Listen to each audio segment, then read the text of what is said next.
Welcome to Bookish Mind, Season 08, Episode 15.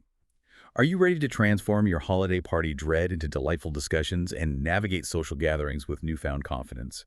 Today, we delve into Deborah Fine's The Fine Art of Small Talk to uncover the essential strategies for holiday party savvy. Imagine this.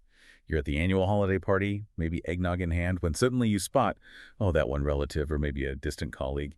Your mind races for something, anything, to say right, just to avoid that awkward silence. Our mission today isn't just about surviving those moments. It's really about transforming them, turning them into genuine, memorable connections. Okay, let's unpack this. That's so true. The holidays, they often bring this really unique set of social challenges. Lots of people dread the awkward bits, the silences, the uncomfortable questions. But as Fine shows, really masterfully, I think, with the right strategies, you can shift.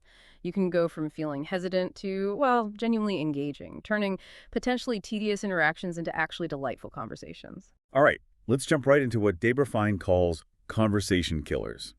Now, this next point, it might make you rethink some very common greetings. Here's where it gets really interesting. Fine highlights questions like, are you married? Or do you have any kids? I mean, I understand these feel like natural conversation starters, maybe. Isn't it just common practice to ask something like, are you married? Is the goal to avoid these entirely, or is there maybe a nuance we're missing here?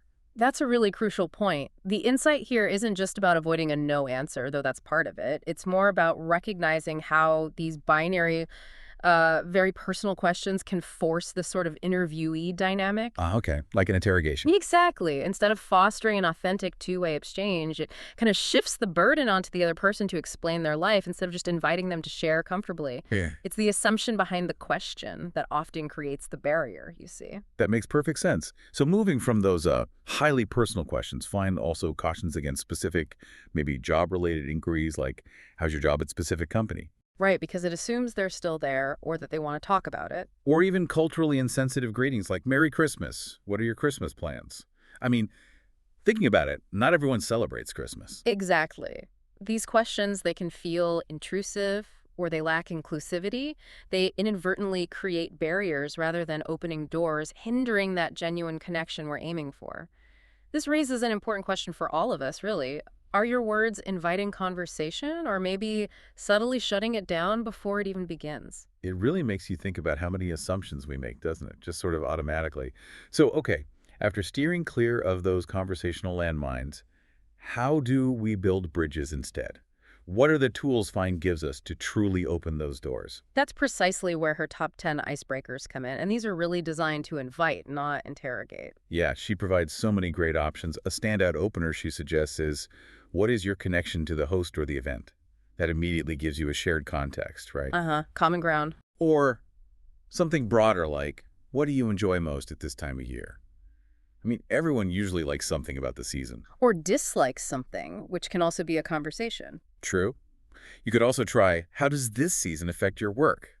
That's a slightly different angle. Yeah, gets away from the personal, maybe. And for more direct holiday talk, a simple, tell me about your plans for the holidays. Or asking, do you have a favorite holiday tradition? That can be incredibly effective. Those are lovely open invitations. And for maybe a deeper touch, she suggests, tell me about a special gift you've given or received. That's quite personal, but inviting. It is, but it's framed as a story, not a status check. Good point. And if you want to look forward, what do you have going on during the coming year? That's always a pretty good bet, I think. The brilliance of these specific icebreakers really lies in why they work so effectively. Unlike those conversation killers, these are inherently open-ended. They invite the other person to share at their own comfort level. It could be a brief answer or, a whole detailed story. So it gives them control. Exactly. What's more, they subtly leverage things like psychological principles, like reciprocity and self-disclosure. By inviting someone to share, you subtly encourage them to open up, but at their own pace. It fosters a much deeper connection than a closed question ever could. They really foster connection. It's all about invitation over interrogation, really. So what does this all mean for you listening? It means that by simply applying these thoughtful small talk strategies, you can actually transform your holiday gatherings, move them from dreaded obligations into opportunities for truly delightful discussions. It's about being thoughtful and well prepared. Absolutely. And if we connect this to the bigger picture, it's really about the power of preparedness and thoughtful questioning in navigating any social situation, not just holiday parties. This knowledge, when you understand it and, crucially, apply it, it truly makes all our social interactions richer, more meaningful. Definitely. So as you head into your next holiday gathering, maybe consider these strategies your personal conversational toolkit. Tucked away, ready to use, and maybe consider this. How might shifting just one small talk habit, just one question you ask or avoid, change the entire energy of your next social interaction?